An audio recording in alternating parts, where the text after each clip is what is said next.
एक युवक पहली बार अपनी गर्लफ्रेंड के साथ उसके माता पिता से मिलने उसके गांव जाता है। वो देखता है कि गांव भले ही छोटा है, लेकिन पूरे गांव में सिर्फ महिलाएं ही महिलाएं हैं। जैसे ही महिलाएं युवक को देखती हैं, सब अपने अपने काम रोक देती हैं और एक साथ मुड़कर उसे घूरने लगती हैं। युवक का पूरा शरीर सिहर उठता है और वो डर के मारे गर्लफ्रेंड के पास सिमट जाता है, लेकिन गर्लफ्रेंड को ये सब पहले से सामान्य लगता है। वो उसे ढांढस बंधाते हुए कहती है कि डरने की जरूरत नहीं है, ये लोग बाहरी लोगों को कम ही देखते हैं। दोनों जैसे ही घर के दरवाजे तक पहुंचते हैं, अचानक सास एक चमकती हुई पीली चाकू हाथ में लेकर बाहर दौड़ आती है। युवक इतना डर जाता है कि मानो पैंट गीली ही हो जाए, लेकिन जैसे ही सास को पता चलता है कि युवक उसका दामाद है, उसका चेहरा तुरंत बदल जाता है। वो आंखें सिकोड़कर ऊपर से नीचे तक उसे परखती है और हाथ में पकड़ा चाकू जल्दी से पीठ के पीछे छिपा लेती है। फिर अजीब सा भाव बनाकर युवक को घर के अंदर खींच लेती है। तभी बिखरे बालों वाली साली दौड़ती हुई आती है और कहती है कि उसे युवक का मांस खाना है। साली को अपनी ओर झपटते देख युवक घबराकर पीछे हट जाता है। ऐसा लगता है मानो उसे अभी खा लिया जाएगा। तभी तुरंत गर्लफ्रेंड आगे बढ़कर अपनी बहन को रोक लेती है। मांस न मिलने पर साली पूरी तरह भड़क जाती है और लकड़ी का डंडा उठाकर युवक को मारने लगती है। शोर सुनकर सास भी दौड़कर आ जाती है। आखिरकार माँ बेटी दोनों मिलकर साली को काबू में कर लेती हैं और उसे बगल वाले कमरे में बंद कर देती हैं। सास चेतावनी देती है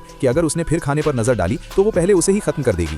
इतना कहकर सास डरावना चेहरा बनाकर वहां से चली जाती है। रात को जब युवक और उसकी गर्लफ्रेंड आराम करने ही वाले होते हैं, तभी अचानक दरवाजा खुल जाता है। सास घबराई हुई अंदर आती है और कहती है कि साली गायब हो गई है। ये सुनते ही सब लोग उसे ढूंढने निकल पड़ते हैं, लेकिन सुबह तक खोजने पर भी साली नहीं मिलती। अंततः पूरे गांव की महिलाएं जाग जाती हैं, हाथों में टॉर्च लेकर गांव में साली को पुकारने लगती हैं। लेकिन उन महिलाओं की निगाहें दिन से भी ज्यादा अजीब होती हैं और कुछ चुपके से पास आकर युवक से बात करने की कोशिश करती हैं। गर्लफ्रेंड को डर होता है कि कहीं उसका मुश्किल से मिला बॉयफ्रेंड छिन न जाए। वो युवक से कहती है कि पहले घर लौटकर उसका इंतजार करे।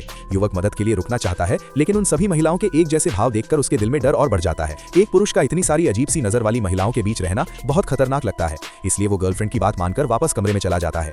कमरे में लौटकर उसे बार बार यही लगता है कि ये गांव कुछ ठीक नहीं है। वो मोबाइल निकालकर पुलिस को फोन करता है और उन्हें आकर जांच करने के लिए कहता है।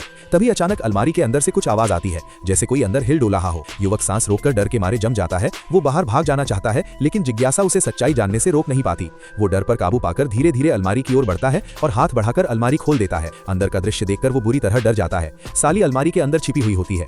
बाहर आते ही वो कोने में सिमट जाती है। उसकी आंखों में गहरा डर साफ दिखाई देता है। युवक तुरंत गर्लफ्रेंड को फोन करने ही वाला होता है, तभी साली झट से उसे रोक लेती है। अगर आप जानना चाहते हैं कि इसके बाद क्या होगा, तो वीडियो का पार्ट 2 देखने के लिए कमेंट में बताइए और हमारे चैनल को सब्सक्राइब करना ना भूलें, ताकि आप सभी रोमांचक कहानियों से जुड़े रहें।